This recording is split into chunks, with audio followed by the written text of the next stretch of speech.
Welcome to episode number 101 of the Cheesesteaks and Controllers podcast, presented by Fox PHL The Gambler, 102.5 FM, 1480 AM, and iHeart Radio. This is Jason Finelli, the esports and gaming insider for Fox PHL The Gambler, hoping you had a fantastic week and a fantastic 2 weeks of hot game summer. There have been announcements on announcements on announcements, new games, updates on games, reveals, all that good stuff. It has been an absolute deluge of gaming news for the past 2 weeks, and I'm going to try and wrap things up. Now, I know that not everything has happened yet.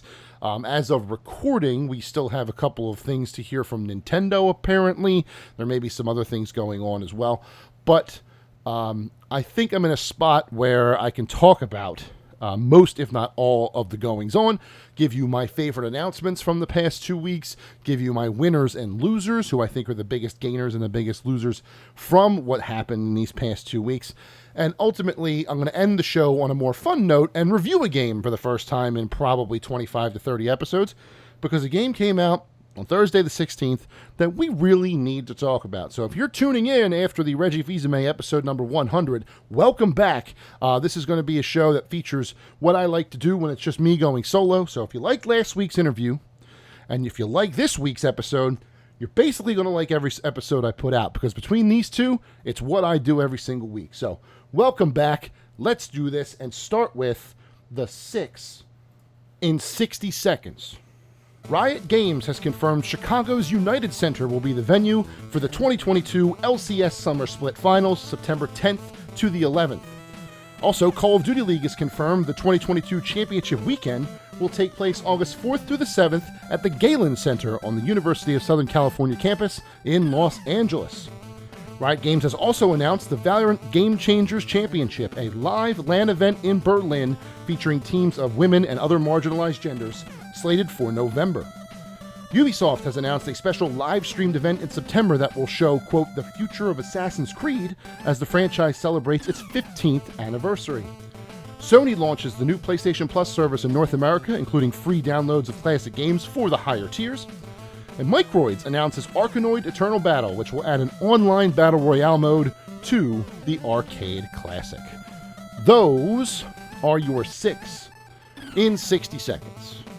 Yes, those are the biggest headlines of the week. Now, admittedly, that last one is not as big as the other things that happened. I am trusting that many of you watched the live streams that you wanted to watch, but I thought that Arkanoid news piece was a little hidden gem from the Guerrilla Collective. It's a classic arcade game. Ask your parents about it. I'm sure they've played it. And now you can play Battle Royale against 25 other people online when that game launches.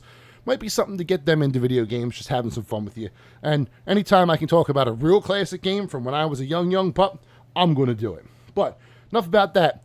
It's Hot Game Summer, baby. We are in the middle of Hot Game Summer, probably towards the end, actually, of Hot Game Summer. All of the major live streams that were scheduled have happened, ending with the Final Fantasy VII 25th anniversary celebration and the Dragon's Dogma 10th anniversary, 10th anniversary celebration, which happened at the exact same time. Thank you, Square Enix and Capcom, for making me separate my eyes so I could watch 2 screens at once. Really do appreciate that.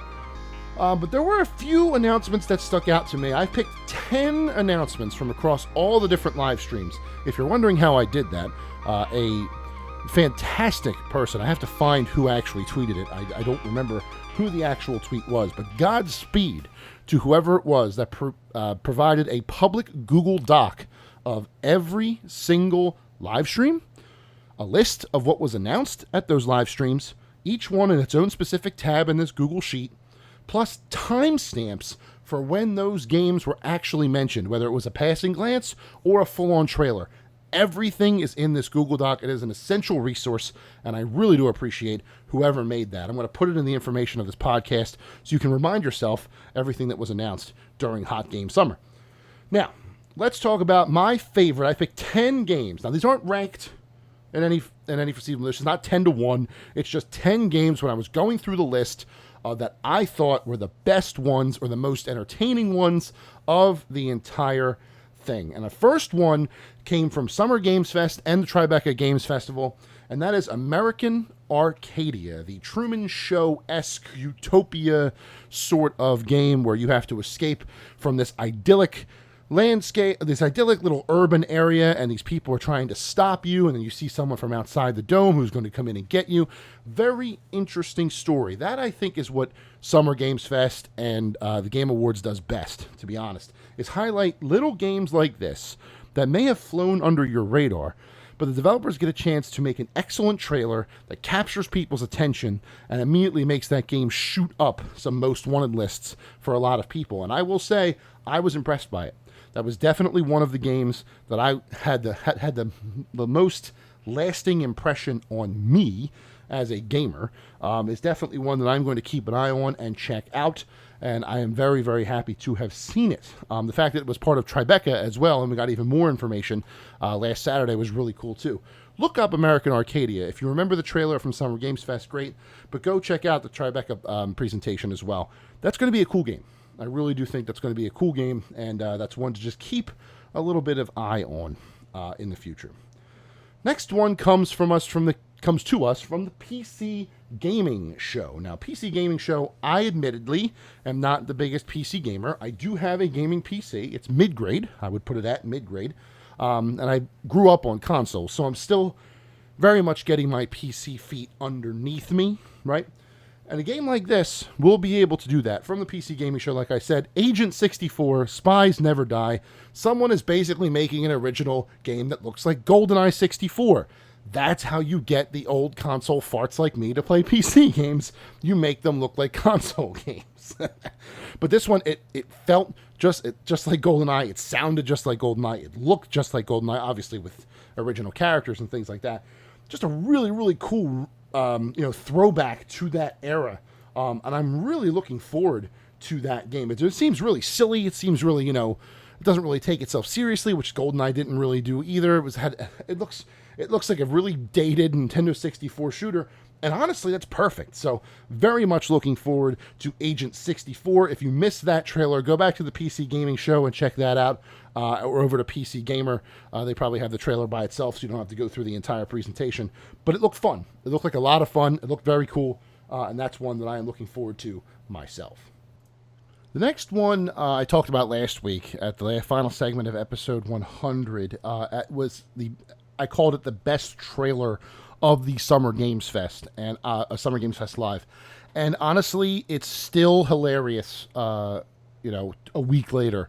That's Goat Simulator 3. The fact that they lampooned, the fact that they made fun of that Dead Island 2 trailer is still funny a week later. And they've done some things since then to keep promoting the game. Jeff Keighley on the Summer Games Fest Twitter account or Goat Simulator retweeted a video where it says, "Hey, are we coming to the Game Awards?" No, and then it pretends to be like the first person view of the goat, and it hits Jeff Keighley, and then all of a sudden a replica of Jeff Keighley, but in the game's engine, shows up and just splats on the wall. It's very funny. If you have not played Goat Simulator, it is a very silly, very lighthearted sort of game, the kind of game that you play when you just want to giggle for a little while. There really is no rhyme or reason to it, in my experience, other than just causing wanton destruction as a goat. Goat Simulator 3 obviously seems like it's going to very much follow that same format, just with maybe multiplayer aspects or something of the like. But that trailer, man, that trailer will stick with me for a long time. Maybe one of the best, if not the best trailers of the pandemic era of reveals. That's one I'll remember for a very long time. I don't know how many of those I can say about since we've started getting our information primarily from these live streams. Definitely an all-timer in this era. So very, very good stuff there from Coffee Stain. Goat Simulator 3, fantastic trailer. Next one of the games that caught me the most by surprise just based on how it looked. I think it was a very interesting approach to how the game looks. I think it's going to be a very interesting sort of adventure to play, and that is from the Xbox showcase, Pentiment. Looks like an old medieval painting. The way the characters move around, they talk in that sort of old English way. It's going to be. It's been being compared to games like Disco Elysium, the kind of mystery game that I really like. Just one of those games that catches you. It comes out of left field, brand new reveal, similar to American Arcadia, and all of a sudden you just can't stop thinking about it. And ever since I've seen that trailer, and then the extended showcase portion of it on Tuesday, really has shot up my list. The stock has risen very high, or I should say the market opened on Pentiment very, very high since it has been first revealed. So that's another one that I have on my list from the Xbox showcase. Go check that out. That's a really cool looking game. This next one is actually a game that is already released, but it's just what there is being added to it via DLC that I find very, very cool. And that's the Resident Evil Village Gold Edition, announced during the Capcom showcase on Monday night. The DLC is the best part. We'll get to that in a second. But the fact that they're also adding a third-person mode, so you can play the entire game in the Resident Evil 4 style over-the-shoulder third person, is humongous. The amount of people who have motion sickness and can't play first-person games will be very happy to have that added into the game. I have a friend, an old friend of mine. He was an old regular when I worked in gaming retail in the early 2010s. His motion sickness was so bad he couldn't even watch first-person games without feeling some sort of way. He would come to midnight releases, and then there'd be a trailer playing on the TV, and he would have to look away. It was really, really bad. So the fact that they would do this sort of accessible thing and be able to open it up to a whole new audience will only make that game even more popular, and I think it's really great. But the hook of this for me is that DLC, Shadows of Rose, the entire thing in third person. It's going to continue the story of 8. Honestly, the fact that it exists is a spoiler, I hate to say, but it is. And I loved where the story went in Resident Evil 8. I cannot wait to see it continue even further. I have no idea where it's going to go, but it seems to me like it's going to be some sort of revolution for the franchise. Chris is getting old, right? Chris Redfield's getting old. We don't know where Jill is. And this DLC is 16 years after Village, and Chris was old then. Who knows how old he is now? Eventually, unless they make up something where all of his infections he doesn't age, he's going to just, croak of old age. So I'm interested. Although she does mention Chris at one portion in the trailer, so he is still around, but he's probably like a director or an old fart and not a field agent anymore. But interested to see where that goes. So Resident Evil Village, Gold Edition, very, very cool. This next one, another goal of mine for this show is to get Justin Roiland on this show to talk about Squanch and High on Life. I don't know where this guy comes up with his ideas. First, Rick and Morty, obviously. It's where he cut his teeth. And Trover Saves the Universe, one of my favorite VR games. If you have not played that, please check it out. Accounting Plus, which I have missed, but I have heard is very, very silly as well. And now this, High on Life, a first-person shooter where all the guns talk to you, and they all have silly voices, and they all say silly things. Oh boy, this is another one where I'm going to die a couple of times in the game just because I'm laughing. Happened a couple of times in Trover, and I expect it's going to happen a couple of times again here in High on Life. So that is another one I'm going to keep on my list, and I'm already laughing. I'm already laughing thinking about how silly this game's going to be. Very much looking forward to High on Life, just based on Justin Roiland's track record of having a sense of humor that is very much like mine. Looking forward to that one. This next one, I think it was a show stealer for me. I did say that Goat Simulator 3 may end up being the most trailer I remember the most. But as far as a game that stole a show for me, trailer-wise, this comes from Devolver, which Devolver's always good this time of year. But Devolver came out with The Plucky Squire, which at first looks like a simple, colorfully animated platformer. You're playing as this little knight, you're rescuing people, you're fighting enemies, you're going through this 2D animated world, and everything's fine. It's like you're in a storybook. Looks pretty, ordinary. Not to use a derogatory term, but it looks samey. It's nothing we haven't seen before. And then he jumps out of the book.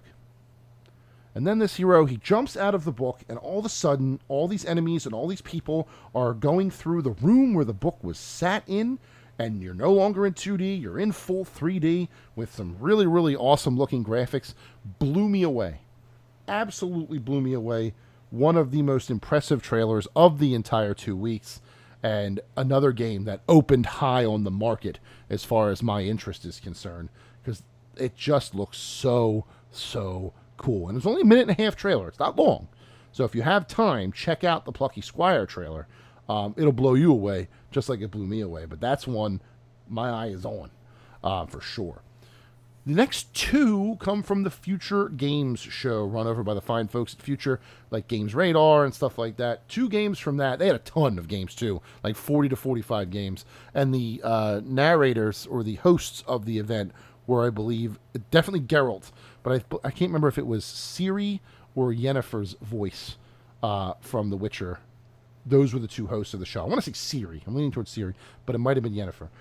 So the 2 of them going back and forth while I introduce all these games. Very, very cool. I love how Future does that. They bring in voice actors that have worked together before. I think last time it was Nolan North and the person who played Elena, whose name eludes me at the moment. Emily Rose. Was it Emily Rose or was it Claudia Black who played the other girl? I can't remember. But they bounced off each other as well.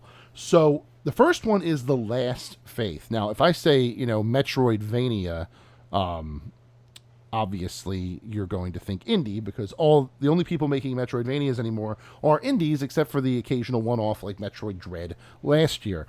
This one is a horror-based Metroidvania, which somebody said if it's horror Metroidvania, isn't it just Castlevania? Which, sure. But this one had a very cool, moody trailer. Definitely liked what I saw from here. Check this one out, too, if you like Metroidvania style of adventure games like Hollow Knight and the aforementioned Metroid Dread. This one's cool. This one has a very cool aesthetic, has a little Bloodborne aspect to it. Got a little bit of Blasphemous vibes from it as well, if you played that game.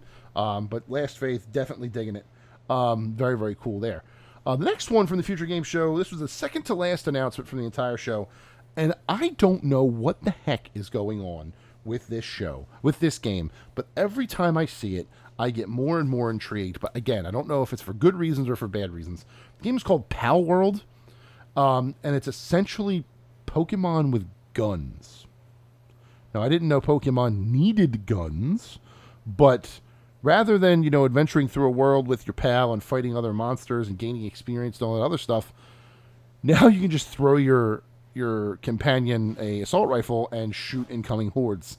It's just odd, but it's like a train wreck sort of thing where you can't look away. And not a train wreck as in it's really, really bad. You can't look away. You just can't not look at it when it's on your screen. I have no idea what's happening with it. No idea where the concept's going. And yet I'm fascinated. So Pal World, I don't know what to expect from you, but looking forward to it soon, hopefully. Maybe end of this year, early next. And then my last one, which is not my game of the show, but it's up there. It's one that I expected that I would be impressed by, and I was definitely impressed by it. That's Street Fighter 6. Obviously, the Street Fighter fan is going to say Street Fighter 6 was one of his best announcements from the show, but the way that they blew it out in State of Play and then added Guile as a sweetener, all the information that was coming from the play days, the live stuff, a bunch of fighting game YouTubers were able to play matches, get 4K, talk to the devs, confirmed a lot of things that we wanted to know, like rollback netcode and crossplay and stuff like that. Just very, very excited about the future of Street Fighter based on what I saw there. Now, the leak was unfortunate. The leak of the entire roster was unfortunate. I would have liked to have seen those characters announced naturally at shows like, State of Play or EVO or things like that. But to see the designs, some of those designs are wicked. Like, I love DJ's design in that sheet. Plus, the new characters look really, really cool, too. The Italian Marina, I think her name is, where she's like the stronger archetype, so a female grappler. Other than Armika, I don't think we've seen that before. I'm interested in that. So, I know leaks are unfortunate, but in this case, I never condone leaks. Don't get me wrong. I never condone leaks. But this is one of those leaks where I saw it and I was like, I would really like to learn more about this. Would I have liked to have seen it naturally? Sure. But I feel like when it comes to new characters in a fighting game, you can kind of get away with it getting leaked because people see the designs and they're like, oh, I'd like to see more of that. Not sure where they're going with this. So there you go. Those were 10 announcements from the Hot Game Summer the last 2 weeks that I was interested in. Obviously, there are hundreds of other games that were announced. So if you have a favorite from the last 2 weeks, please hit me up at Big Man Finale on Twitter. Let me know what you think about the Summer Games Fest, Hot Game Summer, whatever you want to call it. And we will get back into it hopefully soon with the Nintendo Direct, but I'll get more into that in segment number 2. So, coming up after the break, I will go over the winners and losers of the Hot Game Summer. I have 3 winners and 2 losers, and I am ready to talk about them. So, stick around. All right, welcome back to Cheesesteaks and Controllers, episode number 101. Dalmatian. Sorry, couldn't resist. Now we are moving on to the second segment of the show. Again, talking about Hot Game Summer and everything that happened in the last 2 weeks. But now we're going to talk about some winners and some losers. I'm going to get into who I think had the best weeks of this Hot Game Summer and the worst weeks of Hot Game Summer. Although I will say that the losers that I have chosen are not exactly a big of a stretch. You'll be able to tell exactly when I say them why they are losers. But first, the winner. I think the big winner of all the publishers, right? The biggest winning publisher of everything that we've seen so far, for me, is Capcom. I think Capcom had the most impressive showing of the 2 weeks, excuse me. They unloaded Street Fighter VI, which they had teased back in February and then completely unveiled with the playable demo that set the FGC aflame with new footage and new talks and podcast strategies and all that stuff. I've been watching a lot of YouTube on that, so the content is definitely there. The announcement of Resident Evil 4 and showing off a little bit of gameplay there with a solid date of March 24th was very, very cool. The Resident Evil 8 Village Gold Edition that I mentioned earlier in the previous segment was a big part of their show. The Exoprimal footage with the closed alpha test or the closed test coming up soon. That was really cool. I will say the one thing they were missing that we knew that they were working on was Pragmata. That is the one game that was not shown by them. I am curious, excuse me. Not sure what's going on with that one, but I am curious to see more of it. And then they had Resident Evils 2, 3, and 7, the next-gen patches for consoles, were uploaded on the same day as the showcase on Monday. That's really cool. So you can play Resident Evils 2, 3, and 7 with the PlayStation 5 and Xbox Series X upgrades. Pretty cool show they had. I really think they had a great showing. Monster Hunter Rise, didn't even mention that. That looked really, really fun.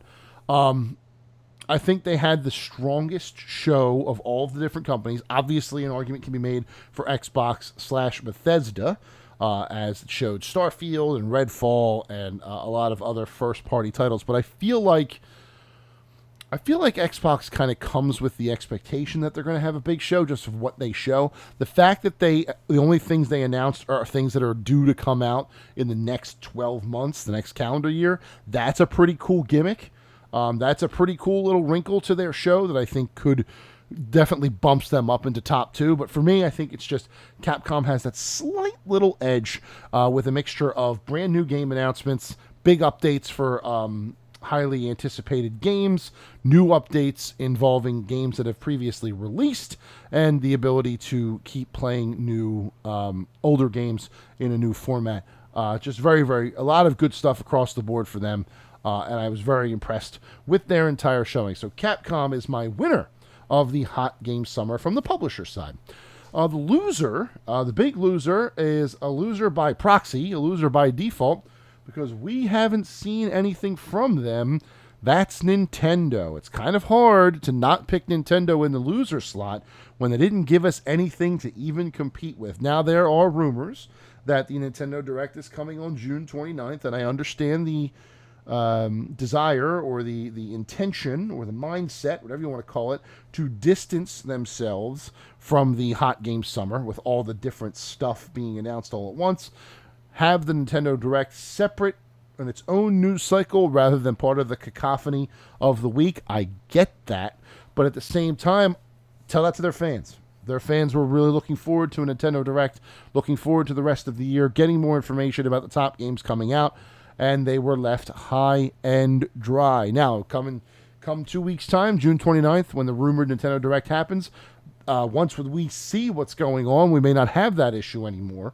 But just the fact that they were absent from when the rest of the companies were talking about their stuff, that to me is weird. That to me it's a little weird. It's a little different. Obviously, again, they're just probably doing their own thing. And by proxy, you can also, or similarly, excuse me, you could also say the same thing about PlayStation in a first-party sense. Now, we did see like Horizon VR and Spider-Man coming to PC, right? But we haven't gotten the first-party PS5 showcase, and there's a lot of questions surrounding their holiday 2022, early 2023 lineup. Is God of War Ragnarok delayed out of this year or not? What's going on with a bunch of different games in their portfolio? What are all these live service games they keep talking about? There are things we need to know. A showcase will tell us that, of course. And if they decide to do that July or August or even September, good for them. But the lack of first-party representation from Sony is also very weird. Now, I give them a slight edge over Nintendo because at least they hosted a state of play that had information about games coming out on PS5 or featuring exclusive for PS5 or whatever. We got an update on Stray, which makes me happy, +1 PlayStation. Nintendo had nothing. They just were, tweeting and retweeting things that were being announced elsewhere and just putting out random tweets about what's in their portfolio. We saw nothing from them, and that's odd. So hopefully this June 29th rumor pans out. We get our Nintendo Direct a little bit later than usual, but we still get it. And then we can officially say that Hot Game Summer will have gone the entire month of June, with June 2nd being State of Play, June 29th being the Nintendo Direct. A full month of nonsense in the gaming industry, which is absolutely absurd. But, yep, sorry, Nintendo. I hate to say it. I love you guys very much, and I love the games that you provide. But you had nothing for us. And because you had nothing for us, you're the big loser from the Hot Game Summer 2022. Next, we're going to get into the game of the week. The game that I think impressed the most, the game that I think showed the most promise, and the game that I think has the most momentum coming out of Hot Game Summer. And this is going to surprise some people who are familiar with me and my show, because this is not the genre that I would normally find myself in. I don't usually like these types of games, but the showing that this one put on is hard to ignore. And by that, I mean it appeared 2 different times, and both times it really impressed with the mood it's trying to set and the action that it showed, the gameplay, the date being close, at least before the end of the year, is great. So my winner for Hot Game Summer 2022 Game of the Show, or whatever you want to call it, Game of the Month, I don't know what the award would be. But the best game coming out of this is the Callisto Protocol. I'm not a horror guy. Never really was a horror guy outside of Resident Evil. Those games give me the spoopies. But this game looked amazing. The environments looked amazing. The story sounds really cool. The gratuitously bloody death scenes for poor Josh Duhamel, however you say it, or awesome. It just looks really, really cool. Is it a game that I will play? Probably not. Is it a game that I will watch with great interest, as most horror games are? Yes, I will. I'm the kind of guy who will watch a horror game on YouTube before I actually play it, because I am a scaredy cat. I'm not going to lie. I'm a large man, and I have a history of heart issues in my family. I'm not trying to exacerbate them. So if I know when the jump scares are coming, I can prepare for them in kind. But that being said, the Callisto Protocol is definitely one that I'm going to keep a watch on, just because of how awesome it looks. And I remember the first Dead Space. I remember the hype around that. And I am getting those first Dead Space vibes. By intention, sure, because Striking Distance is made up of people who made the original Dead Space and have since left EA, or Visceral at the time. But, man, this looks like a lot of fun. It looks like a lot of really intense action. And it's the kind of game that I can really get behind. So Callisto Protocol, you win. Congratulations. You are what I think to be the best looking game, or the game with the most momentum coming out of these 2 weeks of Hot Game Summer. Loser here, the biggest gaming loser of this is something that wasn't announced. So I guess it's kind of hard to say that it was a loser, but it was something that was heavily rumored and then never happened. 2 of them, actually. These are remakes of Rare LTD games. So the company Rare, who was bought by Microsoft, 2 of their most famous games were rumored to be getting the remake or remaster treatment very, very soon. One of them being Banjo-Kazooie and the other being GoldenEye 007. Neither of those things happened. Neither of those things were announced. Neither of those things are known to the public as I sit here talking to you. And that's, if they're real, that's sort of disappointing. I understand you might want to save some things for Gamescom in August, sure, but I don't know. I feel like the amount of smoke that was around the Banjo-Kazooie fire was way too much to ignore. And the fact that people are seeing achievements being earned for GoldenEye 007's Xbox port is just a major red flag. So where were they? I wonder why they weren't there. Is it just because they want to hold them for Gamescom? Is there another reason behind the scenes that we don't know about? It's just very, very strange. So to not see those 2 games make an appearance on the Xbox stage, which was, again, populated with a lot of very cool stuff. It certainly was not... none of those games were in any detriment or anything like that. I would have liked to have seen Banjo again. I would have liked to have seen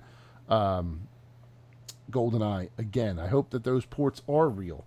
They deserve to be remade. They deserve to be relived. And if Banjo is actually a brand new game, Banjo 3E, and we can forget Banjo Nuts and Bolts, I'm fine with that. But I would like to see them eventually. So if they're real, I hope Xbox does not wait too long with those announcements. And the final winner of the show is not the gamers. Obviously, we win. Tons of games to play coming out of this, or to look forward to. And that's just how it is every single year. I say that gamers win every year, and it's the truth. It's not going to change this year. However, the winner, one of the big winners of this show, if you ask me, based on Twitter reactions I have seen, based on things I have read, based on things that other people are saying, a big winner is E3. And the reason I say a big winner is E3 is because there was a lot of reaction to what was going on about how disjointed everything felt, how there wasn't a clear standout game from everything that was announced. Everything felt by the numbers. Nothing felt organic. Everything felt corporate or produced. You know what I'm saying? Not that the other ones, not that the live shows aren't corporate and produced. Of course they are. But it was an element from past years was still missing, right? One tweet that I read said that while it appreciated all of the different announcements that were being made, the fact that they were, strewn about through all these different showcases and not like laser focused on one week as E3 used to be, was disappointing, and it made it hard to follow. And I think that's where the victory here can come for the ESA, the Entertainment Software Association, that organizes and runs E3. They have an opportunity here. They have an opportunity to bring people back and impress them, get them back, get the E3 of old back. There are things that need to be done. In order to do that, you need to entice older, big companies to come back. You need Xbox to come back into that convention floor. You need Activision to be there. Well, I guess if Xbox is there, Activision is there. You need Sony back for sure if E3 is going to work. And I don't know what the ESA has to do to make that happen. If they have to, deal with the very expensive booth fees, either drop them or figure out what they have to do to get those lowered to make it more of an incentive to bring these companies back into the fold and into the convention center. The world still wants E3. It is very, very clear. Jeff Keighley himself said that Summer of Games Fest will have an in-person component next year. So the desire for in-person events is definitely there. But there is a hole where they were. and E3 needs to do everything it can, ESA needs to do everything it can to be able to fill that hole with a brand new E3 convention in 2023. With all the big players back there, with all of the bells and whistles that they used to have. I don't know what they need to do to figure it out, but they need to figure it out. They need to make E3 what it was. I don't want to say the catchphrase with the red hats and replace E3 with another word. I don't want to do that, but it's essentially what they have to do. They have to make it better. Whatever they have to do to make it better, now is the time. If you do not come out in 2023 with guns blazing and an excellent show, Jeff Keighley and Summer Game Fest are going to eat your lunch. It's that simple. And honestly, at this rate, I don't know why they haven't brought on Jeff Keighley to just run the thing, because he clearly knows what he's doing. The ESA, I mean. He clearly knows what he's doing. Let him run E3. Let him do it. If you don't know what needs to be done, let him do it. But, you know, that's just me. I think E3 still definitely has a place in the industry, but ESA needs to get out of their own way, make it more exhibitor friendly, and get those booths back in those halls so E3 can return to its former glory. Until you do that, E3 will never be the same. And that's it. It's that simple. So those are my winners and losers from the Hot Game Summer, all the events that are happening, or that happened over the past 2 weeks. I am recording this before the anniversary celebrations for Dragon Dogma and Final Fantasy VII, so I may already have some new things to say by the time this show airs on Friday, or it is edited, but I'll see if I can add those in post. But yep, we had some winners, we had some losers, and we had a lot of great games. It was a lot of fun to cover the Hot Game Summer. Looking forward to the next one in person, I hope, and just curious to see what else comes out of the weeks ahead. Coming up after the break, the first review on cheesesteaks and controllers in a couple of weeks. A couple of episodes, excuse me. We're going to be talking about a game that just released this past Thursday, and one that I am very, very excited about. Stick around. All right, welcome back to Cheesesteaks and Controllers, episode number 101. Talked about Hot Game Summer for the last two segments. So let's pivot to a game that we can actually play now, as opposed to one that we were just listening to. We are back with another Cheesesteaks and Controller review, Hot Off the Grill. Yes, this is the Cheesesteaks and Controllers review segment called Hot Off the Grill. I have not done this in a while. In fact, I don't even know the last time I reviewed a game here on the show. But this is one that I am very, very excited to talk about. The game that came out just yesterday when you're listening to this live, June 16th. It is a game that I have been looking forward to since it was first announced back in 2021. It has been on my radar very, very, very tightly. And now that it's finally here, I am glad to say that it is very, very good. Let's talk about Teenage Mutant Ninja Turtles Shredder's Revenge, a throwback to the arcade brawling style Teenage Mutant Ninja Turtles games of yesteryear, the ones that I fondly grew up on. Teenage Mutant Ninja Turtles, the arcade game, Turtles in Time, etc., etc., etc. So this game, right out of the jump, is classic arcade nostalgia. It is the Turtles arcade games to a T.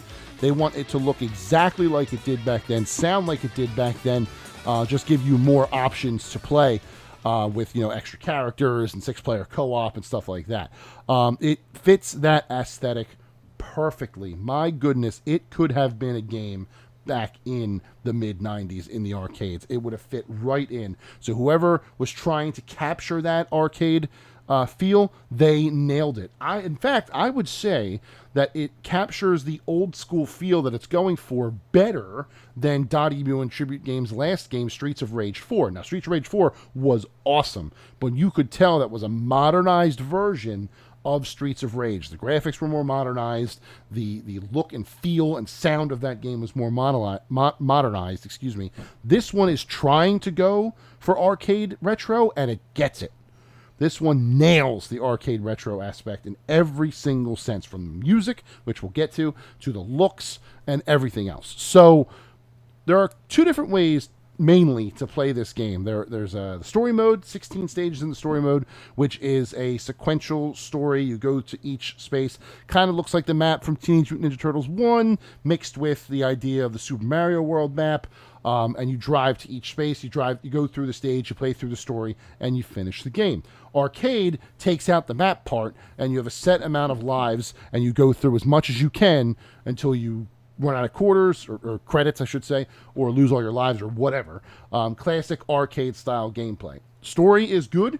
It's a great way to, cater to people who would prefer to have a little narrative in their games. It's not anything substantial, and it's all told through, cinematics or, single screens. It's not like you're sitting through mountains and mountains of dialogue. In fact, I don't think in the main game there is any dialogue, and if there is, it's like one or two lines at a time. It's fast, it's fun, and the story is pretty cool. Covered to the brim with Easter eggs and references and callbacks and stuff like that. But the gameplay itself, super simple. Attack, jump, taunt, and that's basically it. It's very easy to pick up and play, especially if you're the kind of person who hasn't played games since the old arcade days. And you can jump into this one like you never stop playing games in your life, and it feels just like it. Every character has its own attributes, has its own stats, which you clearly see. Leonardo is the middling one. Everything is 2 stars out of 3. He's the guy you want to start your adventure with. And then you have Mike, you have Don, you have Raph, you have Master Splinter, and you have April O'Neil, each one having their own moveset and their own animations and stuff like that. I love that April O'Neil's moveset incorporates, microphones and cameras and other things that a TV studio uses. I absolutely love that. But all 6 of them play great. I did have a chance to play with all 6 of them at least through one stage. I played through this story mode primarily as Raphael, because that's who I played through the story mode primarily as back in the day. But I played through Raphael here. He plays great. I love the way he's slower, but he's a bruiser, and he will knock out enemies with very, very little effort. He tears through bosses in some situations like they're nothing, which is awesome. I think Leonardo is my second favorite, just being the average one, the one's easiest to jump into. But they're all awesome. They all have their own attributes. They're all really fun to play. Even the secret 7th one, Casey Jones, who was revealed at the beginning of the week or last week or something like that. They did reveal that Casey Jones is a hidden 7th character. I'm not sure why they revealed that. It was a really cool unlock when you finish the story mode. But hey, power to them. 16 stages in the game, each one of them filled with, color and personality and things going on in the background. Exactly what you would expect from a arcade game such as this. There are different things to explore and find in the story mode. Specifically, there are doors you can open where you rescue characters that are old cameos from the old 80s Turtles days, and then you can collect things as you go through each stage for them and gain more points of experience, plus an achievement for finding all the different collectibles. Not terribly difficult. Like, once you find the cameo, once you find the person hiding, in the next couple of stages you'll be able to find the things that they're looking for by hitting a book stand and making it disappear, or hitting a trash can, or what have you. You just have to know that they're there. The game does a good job before the chapter of telling you how many collectibles there are, and you can keep track as you collect them. The achievement to get them is just to collect every single one. It's not a separate achievement for each cameo, which makes sense because there's only about 5 items per cameo. So all told, if I remember correctly, it's about 25 to 30 items throughout the 5 or 6 different cameos. I can't remember exactly sure how many there are. But playing through each stage, just like playing an old arcade Turtles game, you're going to be dealing with all different kinds of Foot Clan and robotic enemies coming from every which way. Some of them have weapons, some of them have special powers, things like that. And then you have the boss characters, who are just basically hit sponges as you knock down their health slowly but surely throughout the fight. They have different attacks that will break up your attacks. You can't go on the full offensive. You have to have a little bit of defense to balance it out. Love it. Love every single boss fight. My favorite one, I think, might be the Rat King, just because, A, it shows his little vehicle in the background, nice little reference to, Turtles in Time's sewer surfing, or, the thing that he used back in the cartoons. Or the final boss, I guess the final 2 bosses. The last stage 16, is 2 boss fights. Both of them are amazing. The first one because of what it actually is that you're fighting, and the second one because of what happens when you fight that thing. It's awesome. I love the way this game ends. The last 2 boss fights are amazing. I can't say enough about them. But yes, the boss fights are great. The action is great. The co-op is great. The music is wonderful. T. Lopez is a fantastic composer, and I hope that this is his coming out party and he gets more and more jobs for the rest of his life. Just amazing. Amazing stuff. Sounds like it was from the arcade era. The boss theme in particular is really good, as is the stage 1 theme. Just every single song is great, and I think it was done very, very well.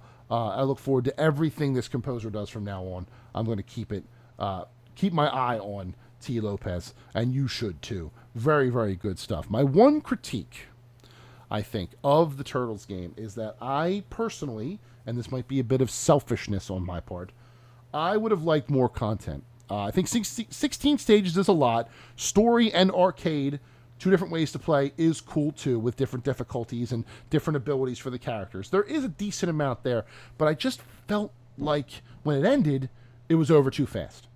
I felt like I blinked and it was done. That kind of sucks, right? I like being able to sink my teeth into a game. Maybe it's just because I haven't played an arcade game in such a long time that expecting more length is, me being stupid or whatever. But like things like not survival, like a time attack mode, get through a stage as fast as possible, or like a boss rush would have been pretty cool. I'll just go through all 16 bosses at once at random, or in order, however you want to do it. That would be a cool little mode. It's not a deal killer by any chance. There's still plenty of game here to love, especially if you're going to take all 7 characters and raise them to max power. I just wish there was like 1 or 2 more modes that would allow me to do that in a more unique way than just going through the stages over and over again. Because again, while there are 16, it's just prolonging the inevitable. I don't want to get tired of the game. I want to keep enjoying it. I want to keep loving it. I just need a little more meat on that bone. But that's it. That's my only nitpick for this game. Shredder's Revenge is amazing. It's an awesome throwback to a retro era, both for the Turtles and for the arcade brawler itself.